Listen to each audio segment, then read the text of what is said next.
Dessert king டேட்ஸை வாங்குங்க. Lion desert king dates.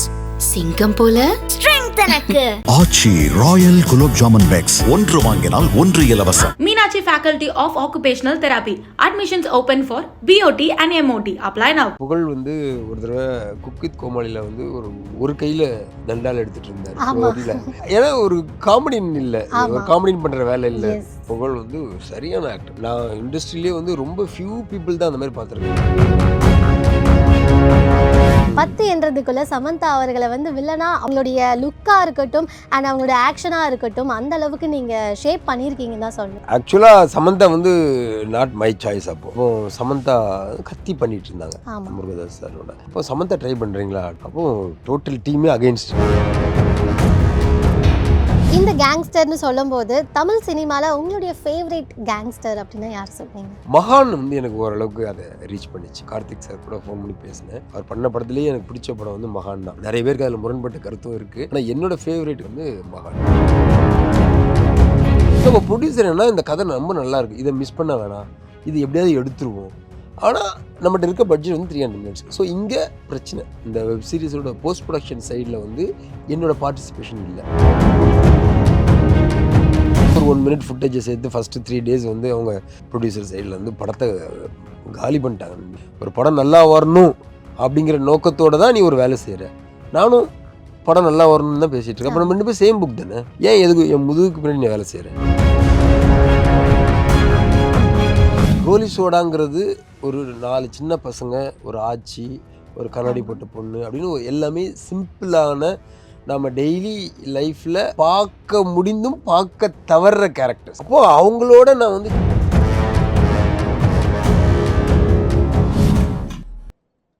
Hi guys, it's me Malar from little talks. Disney plus ஹாட்ஸ்டாரில் telecast ஆகிட்டு இருக்கிற Goli Soda rising சீரீஸோடைய டைரக்டர் விஜய் மில்டன் அவர்கள் தான் நம்மளோட இருக்காங்க. வணக்கம் சார். வணக்கம். வணக்கம் மலர்.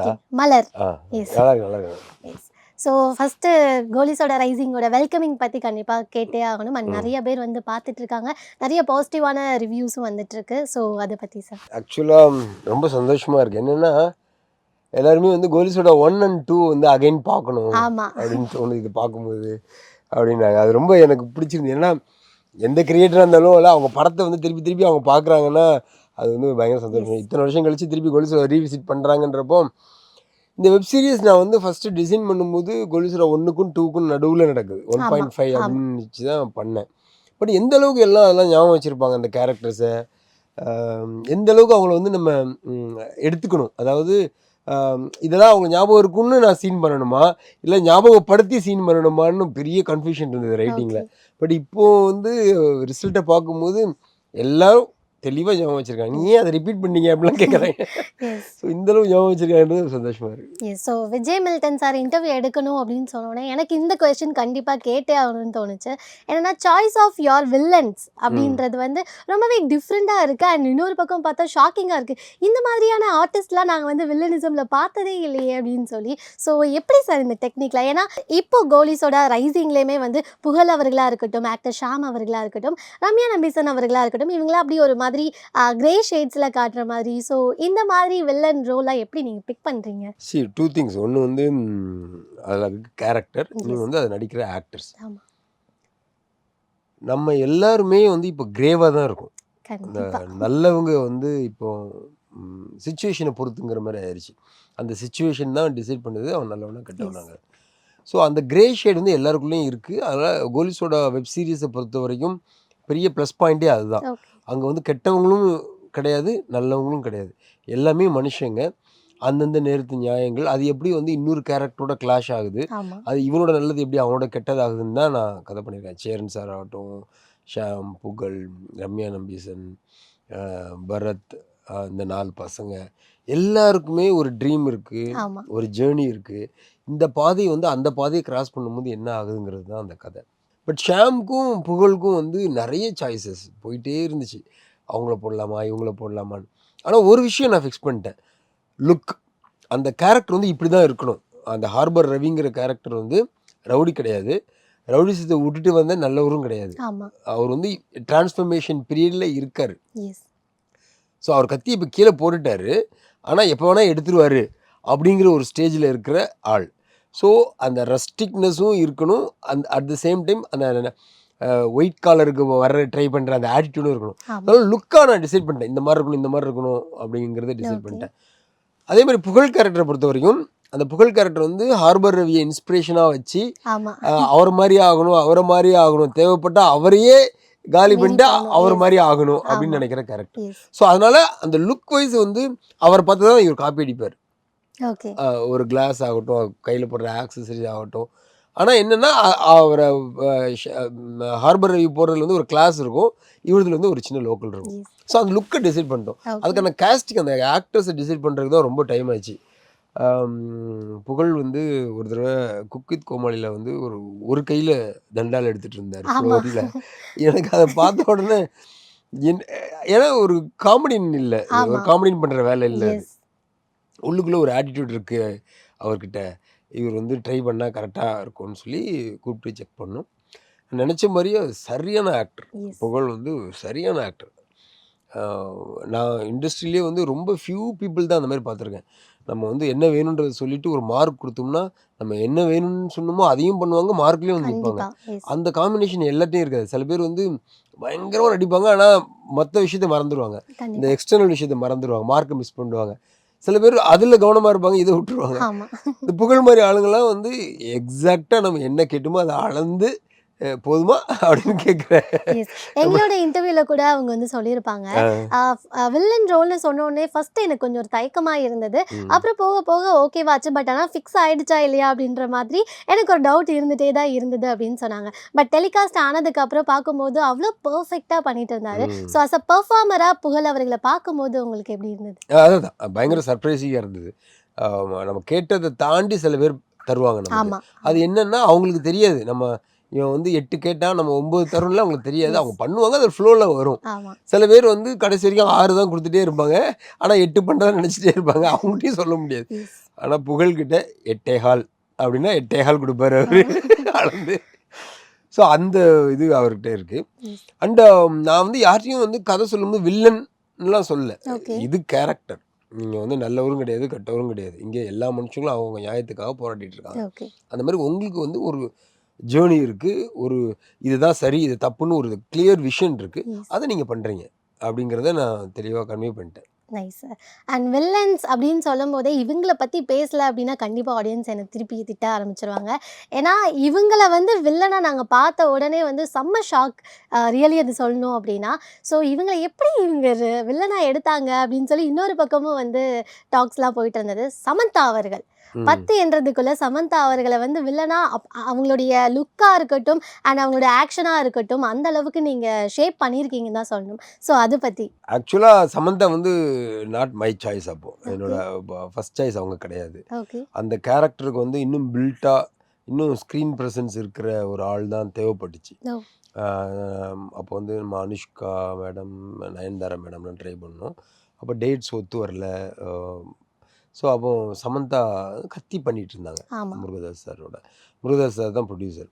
அப்போ சமந்தா ட்ரை பண்ணுறீங்களா அப்படின்னா, அப்போது டோட்டல் டீமே அகெயின்ஸ்ட். சமந்தா எப்படிங்க செட் ஆகும், அவங்களை எப்படி இப்படி மாற்ற முடியும் அப்படின்னு. எனக்கு வந்து என்னென்னா எப்போவுமே இந்த ஒய் நாட் அப்படின்னு ஒரு விஷயம் வந்துகிட்டே இருக்கும். இதை பண்ணக்கூடாதுன்னா ஏன் நான் பண்ணி பார்த்தா என்ன அப்படின்னு தோணிகிட்டே இருக்கும். அப்போது சமந்தாவை நம்ம ட்ரை பண்ணலாமே, ட்ரை பண்ணால் என்னென்ன பண்ணணும், என்னென்ன சேலஞ்சஸ் இருக்குன்னு சொல்லி நான் லிஸ்ட்டு போட ஆரம்பிச்சிட்டேன். முருகதாஸ் சார் போயிட்டு சமந்தாட்ட கேட்டிருக்காங்க, இந்த மாதிரி ஒரு கேரக்டர் இருக்குது அப்படின்னு அந்த லைன்லாம் சொல்லியிருக்காங்க. அவங்க ஐயோ சார் எனக்கு அதெல்லாம் வராது எனக்கு. அவர் வந்து அப்போ என்ன கடைசி வரைக்கும் 2 பாட்டு பாடிட்டு ஹீரோ பின்னாடி சுற்றிட்டே நீ போயிடுவியா, என்ன உனக்கு சேலஞ்ச் வேணாமா அப்படின்னா, சரி ஓகே சார் நான் ட்ரை பண்ணுறேன் அப்படின்னு. அதுக்கப்புறம் தான் உள்ளே வந்தாங்க. ஸோ அவங்களுக்கும் இந்த மாதிரி தான் லுக்கை, அவங்களோட லுக்கை வந்து நான் ஆக்சுவலாக நல்ல சமந்தாக்கு லுக்கை மாற்றுறதுக்கு தான் மெனக்கட்டும். இது வந்து கொஞ்சம் அவங்களோட ஃபேஸ் கரெக்டாக சூட் ஆயிடுச்சு, அந்த ஸ்கொயர் ஃபேஸ்க்கு. நல்ல சமந்தாவை மாற்றுறதுக்கு தான் ஒரு கண்ணாடி கொடுத்து அவங்களோட காஸ்டியூம்லாம் மாற்றி அது மாதிரிலாம் பண்ணோம். இதில் வந்து அவங்களோட ஆட்டிடியூட் வந்து நல்லாவே வந்துச்சு. இன்ஃபேக்ட் இப்போ சமந்தா வந்து 10 பண்ணாங்கன்னா இன்னும் வேற மாதிரி அதை கேரி பண்ணிடுவாங்கன்னு தோணுது. வேற ஒரு ஸ்க்ரீன் இமேஜ் வந்துச்சு இப்போ அவங்களுக்கு. இந்த கேங்ஸ்டர் அந்த ரெஃபரன்ஸ் எங்க இருந்து எடுக்கிறீங்க? நான் வந்து பீப்புள் மீட் பண்ணேன் இந்த வெப் சீரிஸ்க்காக, எஸ்பெஷலி ஐசிஎஃப் சைடு. ஏன்னா ஒரு கேங்ஸ்டர்னால எல்லாரும் வந்து ராயபுரம், அந்த காசிமேடு, அந்த நார்த் மெட்ராஸ் தான் போவாங்க. எனக்கு வந்து இந்த கேரக்டர் வந்து இந்த பக்கம் செட் பண்ணணும்னு தோணுச்சு. ஜியோகிராஃபிக்கலா கோயம்பேடு மார்க்கெட், அதுக்கு 2 பக்கமும் இருக்க 2 கேங்ஸ்டர்ஸ், Yes. நடுவுல கோயம்பேடு மார்க்கெட்ன்றது தான் நான் டிசைட் பண்ணது. ஓகே. அப்போ ஐசிஎஃப் பெல்ட்டில் வந்து ரெஃபரன்ஸ் எடுத்தால் நல்லாயிருக்கும்னு தோணுச்சு. ஸோ அதுக்காக நாங்கள் போய் பீப்புள்ஸை மீட் பண்ணேன், நிறைய கதைகள் கேட்டேன். ஹார்பர் ரவி வந்து ஒரு கேரக்டரோட ஒரிஜினல் வெர்ஷன் தான். அஃப்கோர்ஸ் கொஞ்சம் முன்ன பின்ன இருக்கும், நிறைய விஷயங்கள் சேர்ந்துருக்கும். ஆனால் அந்த மாதிரி ரிசர்ச் பண்ணி பீப்புளை மீட் பண்ணி ஏற்கனவே இருந்தவங்களை பற்றின சில கதைகள்லாம் கேட்டு அதில் உருவான கேரக்டர்ஸ் தான் இந்த உருண்டையும் ஹார்பர். அண்ட் உருண்டை நீங்கள் சொன்னோன்னே இந்த கொஷனும் நான் இப்போவே கேட்டுறேன் நான். ஏன்னா வந்து புலி, சித்தப்பா, உருண்டை அப்படின்னு சொல்லி ஃபர்ஸ்டே நீங்கள் சொன்ன மாதிரி அந்த கேரக்டர் எல்லாரோட மனசில் அப்படியே வந்து பதிஞ்சு இருக்கிற மாதிரியான கேரக்டர் நேம்லாம் வந்து நீங்கள் கொடுக்குறீங்க இல்லையா? ஸோ இது எங்கேருந்து, இந்த ஐடியாலஜி எங்கேருந்து உங்களுக்கு வந்தது? ஐ திங்க் எல்லா டைரக்டரும் அது பண்ணுறாங்கன்னு Yes, நினைக்கிறேன். yes. நம்ம ஒரு ஆக்டர் இருக்காங்க அப்படின்னா அவங்களுடைய கேரக்டர், ஒரு படத்தோடைய கேரக்டரை வந்து இன்னமும் வந்து அவங்க எத்தனை படம் நடித்தாலும் அந்த கேரக்டர் நேம் வச்சு தான் அவங்கள வந்து மென்ஷன் பண்ணுவாங்க.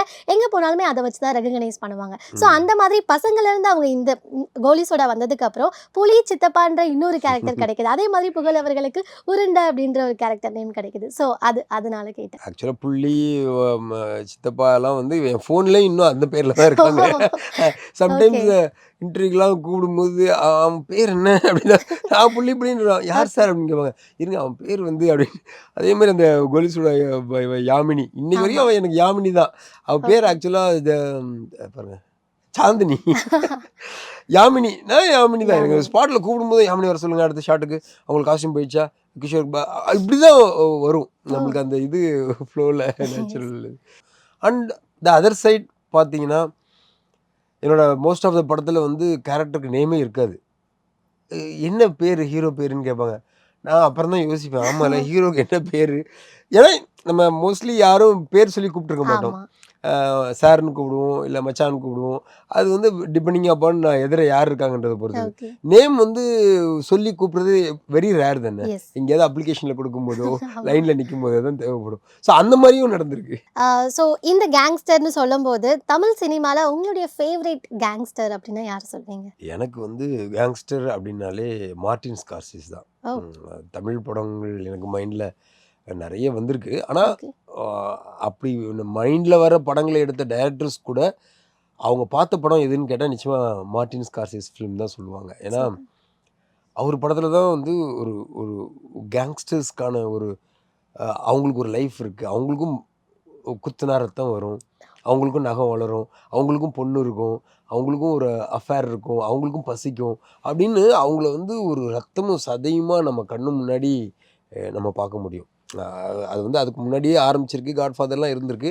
ஆனால் மார்ட்டின் ஸ்கார்சிஸ் ஃபிலிமில் வர்ற கேங்ஸ்டர்ஸ் இருக்காங்கல்ல, அந்த மாதிரி ஒரு கேங்ஸ்டர்ஸை வந்து நம்ம அவ்வளோ ஈஸியாக பார்த்துட முடியாது தமிழ் சினிமாவில். மகான் வந்து எனக்கு ஓரளவுக்கு அதை ரீச் பண்ணிச்சு. ஓகே. நான் கார்த்திக் சார் கூட ஃபோன் பண்ணி பேசினேன். அவர் பண்ண படத்துலேயே எனக்கு பிடிச்ச படம் வந்து மகான் தான். ஓகே. நிறைய பேருக்கு அதில் முரண்பட்ட கருத்தும் இருக்குது. ஆனால் என்னோடய ஃபேவரட் கார்த்திக் சுப்ராஜ் ஃபிலிமில் வந்து மகான் தான். ஒரு கேங்ஸ்டர் ஃபில்மை மார்ட்டின் ஸ்கார்சிஸ் மூடில் அந்த ரேஞ்சில் ப்ரெசென்ட் பண்ண ஒரு தமிழ் படம்னா மகான். ஸோ கோலி சோடா அப்படின்னு சொல்லி கோலி சோடாலேருந்து அப்படியே கோலி சோடா ரைசிங் வரும்போது அந்த டீமோடைய, அந்த காஸ்ட் அண்ட் க்ரூவோடைய எக்ஸ்ட்ரா இன்னொரு காஸ்ட் அண்ட் க்ரூவை ஆட் பண்ணி பண்ணும்போது எந்த அளவுக்கு ஈஸியாக இருந்தது, எந்த அளவுக்கு டிஃபிகல்ட்டாக இருந்தது? அதுதான் இதில் இருக்க சேலஞ்சாகவே இருந்துச்சு. என்னென்னா ஒரு கோலி சோடாங்கிறது ஒரு 4 சின்ன பசங்க, ஒரு ஆச்சி, ஒரு கண்ணாடி போட்ட பொண்ணு அப்படின்னு எல்லாமே சிம்பிளான நம்ம டெய்லி லைஃப்பில் பார்க்க முடிந்தும் பார்க்க தவறுற கேரக்டர்ஸ். எஸ். நம்ம டெய்லி லைஃப்பில் பார்க்குற கேரக்டர்ஸ் கிடையாது. ஆமாம். நம்ம வந்து நெக்லெக்ட் பண்ணுவோம் அவங்கள, அவங்க யாரோ அப்படிங்கிற மாதிரி அவங்கள நெக்லெக்ட் பண்ணிட்டு போயிட்டே இருப்போம். ஸோ அந்த மாதிரியான ஒரு எளிமையான மனிதர்கள். அப்போது அவங்களோட நான் வந்து சேரன், ஷாம், புகழ், ரம்யா நம்பீசன், அபிராமி அப்படின்னு ஒரு பஞ்சையே உள்ளே கொண்டு வரும்போது இதை பேலன்ஸ் பண்ணுறது இருக்குல்ல, அதுதான் இந்த வெப் சீரிஸில் ஒரு ரைட்டிங்கில் எனக்கு இருந்த சேலஞ்சு. அதை வந்து ரொம்ப சக்ஸஸ்ஃபுல்லாகவே நான் புல் ஆஃப் பண்ணிட்டேன்னு நினைக்கிறேன். ஏன்னா இன்றைக்கி படம் பார்க்கும்போது எல்லாருக்குமே ஒரு கேரக்டர் இருக்குது, ஒரு தன்மை இருக்குது, யாரும் துருத்திட்டு இல்லை. இதை பார்த்ததுக்கப்புறம் 1 and 2 பார்க்கணும்னு தோணுது. அதோட கனெக்ஷன்லாம் அழகாக ஒர்க் அவுட் ஆயிருக்குன்னு சொல்லி ஆமா. சொல்கிறாங்க. ஸோ அந்த வகையில் நம்ம தப்பிச்சிட்டோம்னு நினைக்கிறேன். Yes of course sir. So Goli Soda rising சொன்னப்போ இன்னொரு சைட் ஆஃப் டாக்ஸும் வந்துட்டே தான் இருக்குது. ஸோ விஜய் மில்டன் சார் வந்து இந்த சீரீஸில் வந்து ஹாஃப் ஆஃப் தி ஃபிலிம் வந்து ஒர்க் பண்ணாங்க, இன்னொரு ஹாஃப் ஆஃப் தி ஃபிலிம் பண்ணல அப்படின்ற மாதிரியான டாக்ஸ் அண்ட் அதை பற்றின ஆர்டிகல்ஸ்லாம் பயங்கரமாக ஸ்ப்ரெட் ஆகிட்டு இருக்கு. அதுக்கு நீங்கள் ஏதாவது சொல்லணும்னு நினைக்கிறீங்களா? இல்லை அதாவது கோலி சோடா வந்து முழுக்க முழுக்க நான் எழுதின என்னோட படைப்பு மட்டும்தான் அங்கே இருக்குது. ஓகே. நான் கதை சொல்லும்போது அப்போல்லாம் வந்து வெப் சீரிஸ் வந்து 55 minutes to 1 hour ஒரு எபிசோடு வரும். ஸோ நான் வந்து ஒரு 11 எபிசோட்ஸ்க்காக சொன்னேன். ஓகே. ஏறக்குறைய 600 minutes. ஒரு பெரிய ஒரு சாகா மாதிரி எல்லா கேரக்டர்களுக்கும் ஒரு ரீசன், ஒரு எண்டு அப்படின்னு வச்சு ஒரு பெரிய கதை அது. ஆனால் ஒரு கார்ப்பரேட் கம்பெனி, அதாவது ஹாட்ஸ்டாருக்கும் ப்ரொடியூசருக்கும் இருக்க அக்ரிமெண்ட் என்னென்னா 10 episodes. ஆமாம். ஸோ இப்போ காலப்போக்கில் வந்து ஒரு எபிசோடு வந்து 30 minutes ஆயிடுச்சு. அப்போ 30 minutes ஆகும்போது 300 minutes தான் சேனலுக்கு தேவைப்படுது. எங்களுக்கு அவ்வளோதான் தேவை. அதுக்கான பட்ஜெட் உங்களுக்கு தரும். ஓகே. ஆனால் கதை நம்ம சொன்னது வந்து 600 minutes. எஸ். ஸோ அப்போ ப்ரொடியூசர் என்ன, இந்த கதை ரொம்ப நல்லா இருக்குது, இதை மிஸ் பண்ண வேணாம், இது எப்படியாவது எடுத்துருவோம். ஆனால் நம்மகிட்ட இருக்க பட்ஜெட் வந்து 300 minutes. ஸோ இங்கே பிரச்சனை ப்ரொடியூசருக்கும் சேனலுக்கும். ஓகே. ஸோ இது எப்படி வந்து 600 minutes 300 minutes ஆக்குறதுன்னு இருக்குல்ல, அங்கே இஷ்யூஸ். எஸ். ஸோ எப்பவுமே நான் வந்து என்னோட படைப்பு வந்து 100% அங்கே இல்லை அப்படின்னா அது என்னால் பார்த்துட்டு சும்மா இருக்க முடியாது. எனக்கு அது பழக்கமான விஷயம் கிடையாது. ஸோ இதில் போஸ்ட் ப்ரொடக்ஷன் சைடு, இந்த வெப் சீரிஸோட போஸ்ட் ப்ரொடக்ஷன் சைடில் வந்து என்னோடய பார்ட்டிசிபேஷன் இல்லை. என்னோடய பார்ட்டிசிபேஷன் ஃபுல்லாக பண்ண முடியல. கார்ப்பரேட் கம்பெனிகளுக்குன்னு சில ரூல்ஸ் இருக்குது. ஸோ அதுக்கான சில விஷயங்களை வச்சு அவங்க அதை பண்ணிக்கிட்டாங்க. மற்றபடி இதில் இருக்கிற ஹேப்பனிங்ஸ் சோஃபார் 4 எபிசோடு வந்திருக்கு. அதோட ஹேப்பனிங்ஸோ ஷார்ட்ஸோ இல்லை மற்ற விஷயங்கள் எல்லாமே வந்து முழுக்க முழுக்க என்னோட இதுதான் இருக்குது. இப்போ ஃபர்தர் எபிசோட்ஸ் வருது, அது என்னன்னு பார்த்துட்டு சொல்லுவோம். எஸ். Okay sir. சாரி, நான் அதாவது இன்கன்வீனியண்ட்டாக அந்த கொஷின் கேட்டிருந்தேன். இல்லை somehow somewhere we have to face the devil. Yes. So அது வந்து நான் என்றைக்குமே நான் வந்து அதிலிருந்து விலகி ஓடுறதுக்கு ஆசைப்படுறதே கிடையாது. ஃபேஸ் பண்ணி தான் பழக்கம். இதோட கதை, திரைக்கதை, வசனம், ஒளிப்பதிவு, இயக்கம் எல்லாமே நான் தானே. அப்புறம் எப்படி நான் இது வந்து இதை விட்டு எப்படி போக முடியும்? இது என்னோடது தான், அது வந்து எந்த டவுட்டுமே கிடையாது. ஸோ விஜய் மில்டன் சார் இன்னும் பெரிய பட்ஜெட்டில் வந்து ஒரு மூவி எடுக்க போகிறோம் அப்படின்னா எந்த ஒரு ஆக்டரை வந்து சூஸ் பண்ணுவாங்க அப்படின்றது? ஆக்டர் தான் என்ன சூஸ் பண்ணணும், அப்படிதான் இருக்கு இப்போ இண்டஸ்ட்ரி. கதைக்கு ஏற்ற மாதிரி நான் வந்து ஃபஸ்ட்டு கதை பண்ணிவிடுவேன். அப்புறம் அந்த கதைக்கு ஏற்ற மாதிரி தான் ஹீரோ தேடுன்றதெல்லாம் சும்மா ஏமாத்துறது. ஹீரோ கிடைச்சா ஹீரோக்கு கதை பண்ணுறதுக்கு தான் இன்னைக்கு எல்லா டைரக்டர்ஸும் தயாராக இருக்காங்க. அதுதான் ப்ராக்டிக்கலாக உண்மையான விஷயமும் கூட. Direction of Vijay Milton sir பற்றி இப்போ ஃபுல்லாக கேட்டோம். And cinematography of Vijay Milton அவர்கள் பற்றி கண்டிப்பாக கேட்டே ஆகணும். ஸோ அதில் எனக்கு ரொம்ப பிடிச்ச I would say the reference of Priyamudan படமாக இருக்கட்டும், காதல் இருக்கட்டும். பிரியமுடன் நீங்க வந்து அப்ப பிறந்துட்டீங்களா? என்ன வயசு உங்களுக்கு? நான் அப்ப பிறந்திருக்கேன் 1999ல பிறந்தேன். 97 பிரியமுடன் 97. ஆமா. எஸ். சோ நீங்க பார்க்கல? பார்த்திருக்கேன். நான் வந்து சாங்ஸ் அந்த மாதிரி நார்மலா ஷார்ட்ஸா பார்த்திருக்கேன் நான். காதல் மூவியா இருக்கட்டும். ஸோ சினிமாட்டோகிராஃபியுமே வந்து அவ்வளோ அழகா வந்து உங்க சைட்ல இருந்து பார்க்குற மாதிரி. ஸோ அதோடைய எக்ஸ்பீரியன்ஸ் பத்தி நீங்க ஷேர் பண்ணிக்கலாம். சினிமாட்டோகிராஃபரா இப்போ திரும்பி பார்க்கும்போது சேரன் சாரோட அந்த ஒர்க் பண்ண அந்த ஆட்டோகிராஃப் வந்து ஒரு பெரிய ஒர்க்காக தோணுது. அதுதான் அதில் வந்து ஒரு 75% வந்து சேரன் சாரோட ஒர்க் தான். அவர் வந்து தெளிவாக சொல்லுவார், இந்த லென்ஸ் போடுங்க, இப்படி வைங்க, அது உள்ளே வரணும்னு எல்லாம் தெளிவாக சொல்லுவார். அவருக்கு பயங்கரமான ஒரு சென்ஸ் இருந்துச்சு. ஸோ அது ஒரு முக்கியமான ஒர்க்குன்னு சொல்லலாம். அதை தவிர பாலாஜி சக்திகளோடு சேர்ந்து நான் பண்ண அந்த காதல் ஆகட்டும், வழக்கெண்ணாகட்டும், காதலில் வந்து சுத்தமாக லைட்டே இல்லாமல் ஒரு விஷயம் ட்ரை பண்ணோம். அது வந்து ஒரு பெரிய ஒரு ட்ரெண்ட் செட்டிங் ஆச்சு. அதுக்கப்புறம் நிறைய பேர் அது துணிச்சலாக பண்ண ஆரம்பித்தாங்க. அதுக்கப்புறம் கேமராவே இல்லாமல் வழக்கேன் பண்ணோம். 5Dயில் டிஜிட்டலில் 5D அந்த வழக்கேன் ஷூட்டிங் நடக்கும்போது பெரிய பெரிய டேரக்டர்ஸ்லாம் ஸ்பாட்டுக்கு வருவாங்க. எப்படி 5D வச்சு இவங்க எடுக்கிறாங்கன்னு வந்து பார்த்துட்டு, யோ என்னையா பண்ணுறீங்க, ஷூட்டிங் மாதிரியே இல்லையே அப்படின்னா, அதுதான் சார் இதோட ப்ளஸ்ஸு அப்படின்னு சொல்லி பண்ணோம். ஸோ அதெல்லாம் வந்து ஒரு முக்கியமான நகர்வுகள்னு நினைக்கிறேன். நான் வந்து சினிமாட்டோகிராஃபராக இதெல்லாம் ஒரு முக்கியமான ஸ்டேஜஸ்ன்னு நினைக்கிறேன்.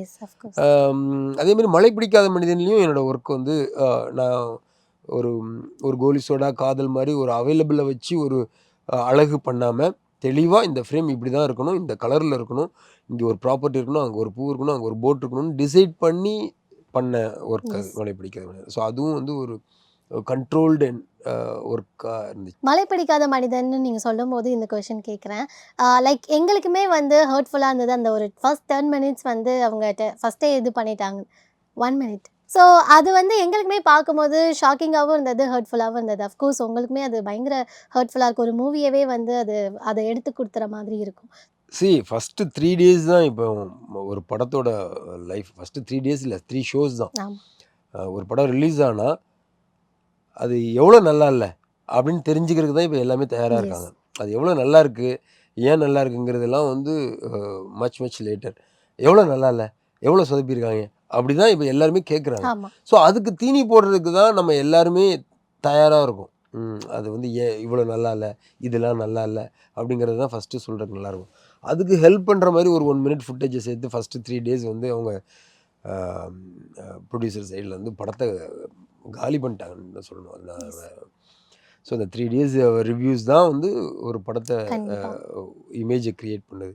இன்றைக்கி ஓடிடியில் படம் பார்க்குற எல்லாருமே வந்து நல்லா இருக்கு, ஏன் அவ்வளோ இதாக இதை வந்து படத்தை எல்லாம் ரிசீவ் பண்ணாங்க அப்படின்னு கேட்கும்போது பயங்கர கோபமாக வருது. என்ன பண்ணுறது? அந்த 3 டேஸ்க்கு அப்புறம் சரத் சார் தலையிட்டு இது தப்பு, இந்த ஃபுட்டேஜ் வந்து செட் ஆகாதுன்னு சொன்னதுக்கப்புறம் அவங்களுக்கு எடுக்க தெரியுதில்ல. அதுதானே நான் வந்து ஓப்பனிங்னு சொல்லிட்டு இருக்கேன். இது வந்து அவங்க வந்து ஒரு ஓப்பன் மைண்ட் செட்டோட உட்காந்து பேசியிருந்தாங்கன்னா இந்த பிரச்சனை வந்து யாருக்குமே வந்திருக்காது இல்லை. ஓகே, ஒரு படம் நல்லா வரணும் அப்படிங்கிற நோக்கத்தோடு தான் நீ ஒரு வேலை செய்கிற.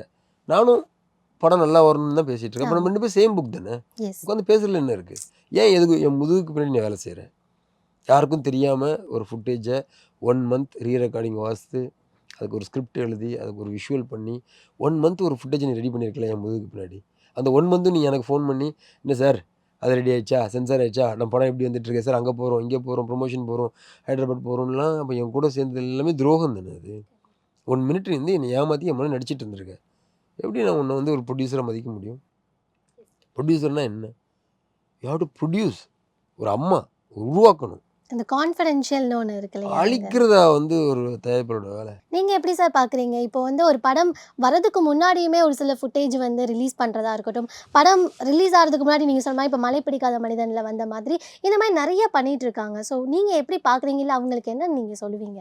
இல்லை, ஃபுட்டேஜ் ரிலீஸ் ஆகிறதுங்கிறது வந்து இட் டிபெண்ட்ஸ். நம்ம எதை வந்து படத்தில் வந்து ஹைலைட் விஷயமா மறைச்சி ப்ரெஸ் மீட்டில் கூட சொல்லக்கூடாதுன்னு நினைக்கிறோமோ அதை பற்றின ஒரு ஃபுட்டேஜோ ஒரு நியூஸோ லீக் ஆகிறது வந்து 100% அந்த க்ரூவோட உழைப்பை வந்து வேஸ்ட் பண்ணுற விஷயம், அதில் நோ டவுட். பட் மற்றபடி ஜென்ரலாகவே ஷூட்டிங் சம்மந்தப்பட்ட ஏதோ ஒரு ஷாட் வந்து ஒரு கிளிப்போ ஒரு லீக் ஆகிறதுல வந்து I don't find any mistake. அது வந்து ஒரு ஒரு க்யூரியாசிட்டி தானே. அந்த படத்து மேலே உனக்கு ஒரு ஆர்வம் இருக்கிறனால தான் அதை வந்து நம்ம பார்க்கணுன்னு ட்ரை பண்ணுறோம்.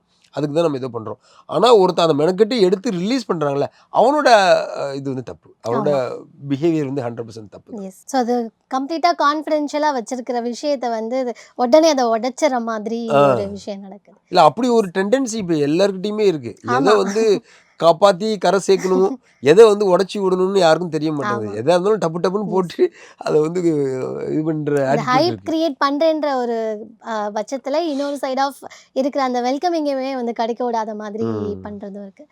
ஸோ நிறைய விஷயம் பேசிட்டோம். அண்ட் நிறையா வந்து எனக்கு தெரியாத விஷயமும் நீங்கள் எனக்கு சினிமாட்டோகிராஃபிலேயும் இருக்கட்டும், இல்லை வந்து நீங்கள் சொன்ன அந்த வில்லனிசம்லேயுமே வந்து நீங்கள் சொன்ன கேரக்டர் எனக்குமே ரொம்ப க்யூரியஸாக இருக்குது. நான் போய் இதுக்கப்புறம் அவங்க அந்த கேரக்டரை நான் பார்க்கணும் அப்படின்ற மாதிரி. ஸோ இதுக்கப்புறம் கோலி சோடா ரைசிங் இனி வர எபிசோட்ஸுமே வந்து இன்னும் நல்ல வெல்கமிங் கிடைக்கணும்னு சொல்லி சார்பாகவும் என் டீம் சார்பாகவும் விஷ் பண்ணிக்கிறேன். Thank you sir. ஓகே.